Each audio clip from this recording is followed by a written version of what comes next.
Uykusuzluk. Insomnia kelimesi Latince somnus, uyku sözcüğünden türetilmiştir. Antik çağda hipnoz, insanları rüyalara sürükleyen doğaüstü bir güçtü. Gılgamış, ölümsüzlüğe ulaşmak için uykuya direnmeye çalıştı. Da Vinci, Tesla ve Edison sıradan uyku döngülerini reddederek uykusuzluğun yaratıcı dehaya kapı arayabileceğine inandı. Kafka, Proust ve Van Gogh uykusuzlukla boğuşarak eserlerine bilinçaltının karanlık izlerini işledi. Belki de çoğumuz nadiren rüyalarını hatırlar ve uykusuzluk çekiyorum diyenlerinizi duyar gibiyim. Dilerseniz başlayalım. Us Tarih başlıyor.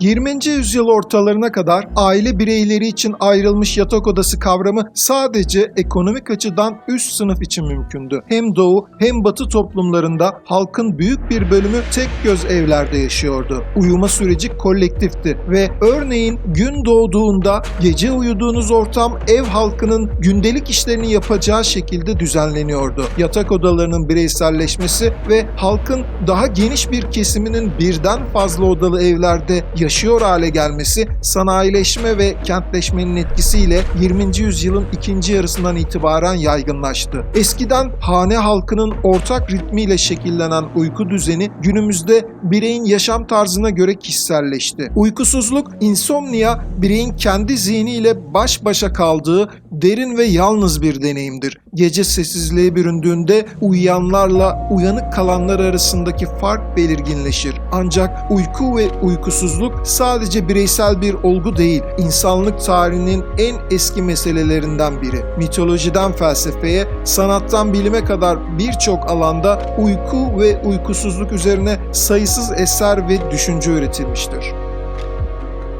Hipnoz, Yunan mitolojisinde uykunun kişiselleştirilmiş tanrısıdır. Gece tanrıçası Nyx'in oğludur ve ikiz kardeşi Thanatos, ölüm tanrısı ile birlikte yeraltı dünyasında yaşadığına inanılırdı. Hipnoz, insanları uykuya ve rüyalara taşıma gücüne sahipti. Hipnos'un oğlu olan Morpheus, rüyaların tanrısıydı ve insanlara uyku sırasında şekil değiştirerek görünme yeteneğine sahipti. Antik Yunan'da uyku süreci hayat ve ölüm arasındaki köprü olarak görülürdü. Ortalama bir günün yarısının uyumakla geçtiği düşünülen bu dönemde hipnoz insanların hayatının yarısına sahip sayılırdı ve ölüm anı geldiğinde onlara uyku ile rehberlik edecekti.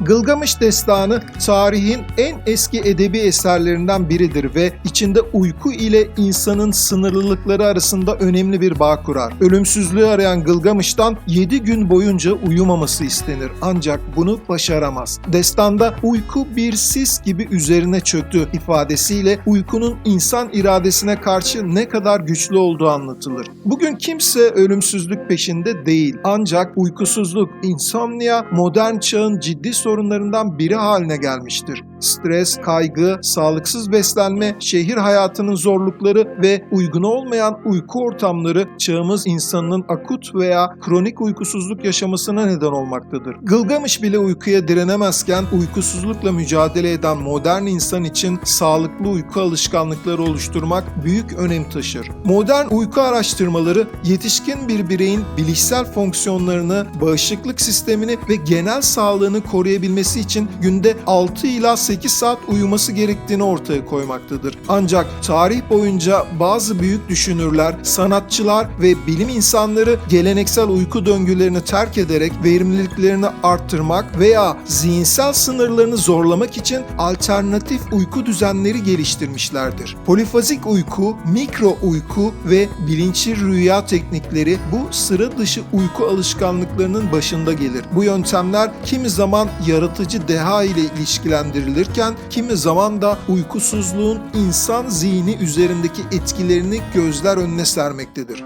Leonardo da Vinci, Rönesans'ın en büyük dahilerinden biri olup resim, anatomi, mühendislik ve matematik gibi birçok alanda çığır açan çalışmalara imza atmıştır. Mona Lisa ve Son Akşam Yemeği gibi başyapıtlarıyla tanınsa da bilim ve icatları olan ilgisi onu sıra dışı bir yaşam tarzına yöneltmiştir. Da Vinci Sleep olarak bilinen polifazik uyku düzenini benimsedi. Bu yöntemde her 4 saatte bir 20-30 dakikalık kısa uykular alarak gün içinde toplamda yalnızca 2 saat uyuyordu. Bu model günümüzde Uberman uyku döngüsü olarak da adlandırılmaktadır. Thomas Edison elektrik ampulü ve fonograf gibi icatlarıyla modern dünyayı şekillendiren dahi mucitlerden biridir. Ancak verimliliğe olan takıntısı nedeniyle uykuyu gereksiz bir zaman kaybı olarak görüyordu. Edison genellikle bir koltukta veya çalışma sandalyesinde uyurdu. Uykuya dalarken elinde metal bir nesne, örneğin bilye veya anahtar tutardı. Uyuma sürecinde elinden düşen bu cismin çıkardığı gürültü onun hemen uyanmasını sağlardı. Bu yöntemin amacı uykunun en hafif ve yaratıcı aşamasında uyanmak, derin uykuya dalmadan zihinsel tazelik yakalamaktı. Edison, beyni en verimli seviyede tutmak için mikro uykular kullanıyordu. Salvador Dali, 20. yüzyılın en ünlü sürrealist ressamlarından biri olup rüyalar ve bilinçaltı imgelerini sanatına taşımasıyla tanınır. Gerçeküstü eserlerinde hipnagojik deneyimlerinden ilham almıştır. Salvador Dali elinde bir kaşık tutarak uykuya dalar ve kaşık yere düştüğünde çıkan sesle hemen uyanırdı. Bu kısa anlar onun bilinçaltından ilham almasını sağlardı. Bu teknik hipnagoji, yani uyku ile uyanıklık arasındaki bilinç durumu sürecinden yararlanarak yaratıcı düşünmeyi arttırma fikrine dayanıyordu. Vincent van Gogh, manik depresifliğin en şiddetli olduğu yıllarda epilepsi, endişe, halüsinasyonlar, uyarıcı madde kullanımı ve uykusuzluğa bağlı pek çok tıbbi sorun yaşıyordu. Ölmeden bir yıl önce kardeşi Theo'ya gönderdiği bir mektupta şunları yazmıştı. Fiziksel olarak iyiyim, ancak uyumak için kendimle mücadele ediyorum ve en çok korktuğum şey bu uykusuzluğa çare bulamamak. Yıldızlı Gece gibi eserleri onun geceye olan hayranlığını ve uyku ile olan sorunlarını sanata nasıl dönüştürdüğünü gösterir. Van Gogh bir mektubunda geceyi gündüzden daha renkli ve ruhsal olarak daha derin bulduğunu yazmıştır.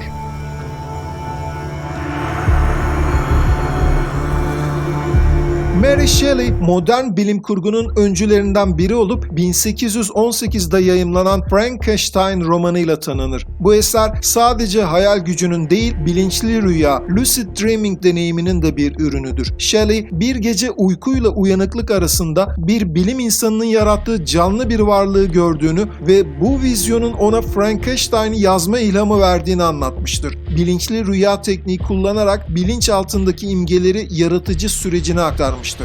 Nikola Tesla, modern elektriğin gelişiminde çığır açan bir mucit olup uyku ve bilinç süreçlerini verimli kullanma konusunda sıra dışı yöntemler benimsemiştir. Günde yalnızca 2 saat uyuduğu ve kısa şekerlemeler yaparak zihinsel tazelik sağladığı bilinmektedir. Tesla, lucid dreaming, bilinçli rüya sırasında matematiksel teoriler geliştirdiğini ve bu süreçte bilinçli düşünceyi rüya içeriğiyle birleştirdiğini söylemiştir. Bu yöntem zihinsel problem çözme ve yenilikçi düşünceyi destekleyen bir teknik olarak bilimsel açıdan incelenmektedir. Tesla'nın uyku alışkanlıkları zihinsel berraklığını artırarak bilimsel üretkenliğine katkıda bulunmuştur.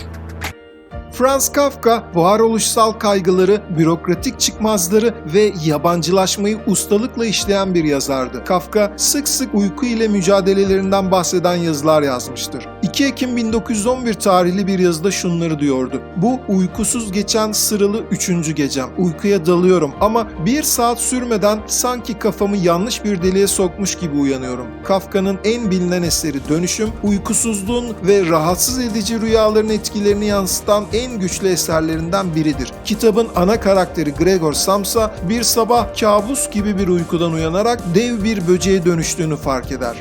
Marcel Proust, 20. yüzyılın en önemli edebiyatçılarından biri olup hafıza, zaman ve bilinç akışına dair izler bıraktığı eserleriyle tanınır. Marcel Proust, uykusuzluk ile olan mücadelesini yalnızca bir fiziksel rahatsızlık olarak değil, aynı zamanda hafızayı ve bilinçaltını keşfetmek için bir kapı olarak görüyordu. Proust'un en ünlü eseri olan Kayıp Zamanın izinde hafıza ve bilinç akışı üzerine kuruludur. Kitabın açılış bölümünden itibaren anlatıcı uykuya uykuya dalma anındaki bulanık bilinç halinden bahseder. Proust 1910 yılından itibaren 24 saat perdeleri kapalı, mantar desenli duvar kağıtlarıyla kaplı karanlık odasına kapandı. Kayıp zamanın izinde ve Swanların tarafı gibi başyapıtları karanlık odasında ışık buldu. Arthur Schopenhauer, varoluş, bilinç ve ölüm üzerine derin felsefi düşünceleriyle tanınan bir filozoftu. Ona göre uyku, ölümün küçük bir provasıydı ve bilinç ile varlık arasındaki en büyük geçişlerden biriydi. Schopenhauer, insan zihninin uyku sırasında geçici olarak dünyadan koptuğunu, bunun da ölümle benzerlik taşıdığını öne sürmüştür. Uykusuzluk çekenler için ise bu geçiş hiçbir zaman tam olarak gerçekleşmez. Modern çağın kronik insomnia problemi, Schopenhauer'ın varoluşsal sıkıntı kavramını destekler niteliktedir. İnsan uykusuz kaldıkça kendi düşünceleriyle daha fazla yüzleşir. Kaçamayacağı bir içsel dünyaya hapsolur. Uyku bazen huzurun kapısı, bazen kaçınılmaz bir felaket. Modern kültürde uyku ve uykusuzluk bilinçaltının tehlikeli bir oyun alanı olarak yeniden şekillendi. Korku sinemasının kült örneği Elm Sokağı'nda Kabus serisi uykunun bir kaçış değil, ölümle yüzleşmenin kaçınılmaz eşiği olduğunu gösterdi. Freddy Krueger kurbanlarını rüyalarında avlayan bir kabus figürüydü. Onun dünyasında uyku ölümle eş anlamlıydı. Freddy'nin peşine düştüğü gençler uyumamak için kahve içti, ilaçlar aldı, birbirlerini uyanık tutmaya çalıştı. Ama bedenin sınırları vardı. Uykusuzluk ne kadar uzarsa gerçek ile rüya arasındaki çizgi de o kadar bulanıklaşıyordu. Sonunda herkes uyur. Asıl soru şu: gördüğün şey bir rüya mı yoksa Freddy Krueger'ın seni beklediği yer mi?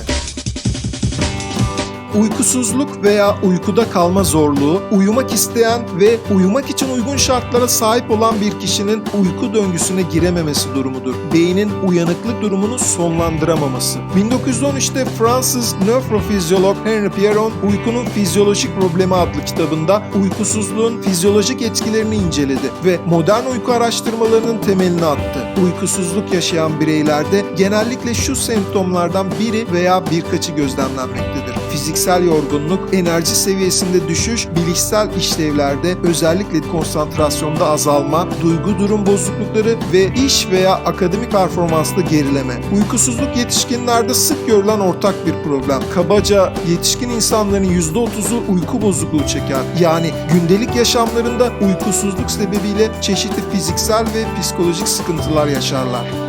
Uykusuzluk ve depresyon arasında güçlü bir ilişki vardır. Kronik uykusuzluk depresyon riskini arttırırken depresyon da uyku düzenini bozarak uykusuzluğu şiddetlendirebilir. Ancak sorun çoğu zaman daha basit ve geçicidir. Çoğu insan stres ve endişe nedeniyle zaman zaman uyumakta zorlanır. Ancak bazıları için bu durum kronik hale gelebilir. Anksiyete kaynaklı uykusuzluk özellikle gerginlik, geçmiş olaylara takılma, gelecek kaygısı, sorumluluk baskısı ve aşırı uyarılmışlık hissiyle kendini gösterir. Anksiyete uykuya dalmayı, gece uyanınca tekrar uyumayı zorlaştırabilir. Karanlık ve sessizlik kaygılı düşüncelerin daha fazla yoğunlaşmasına yol açabilir ve beyin uykuya karşı direnç geliştirebilir.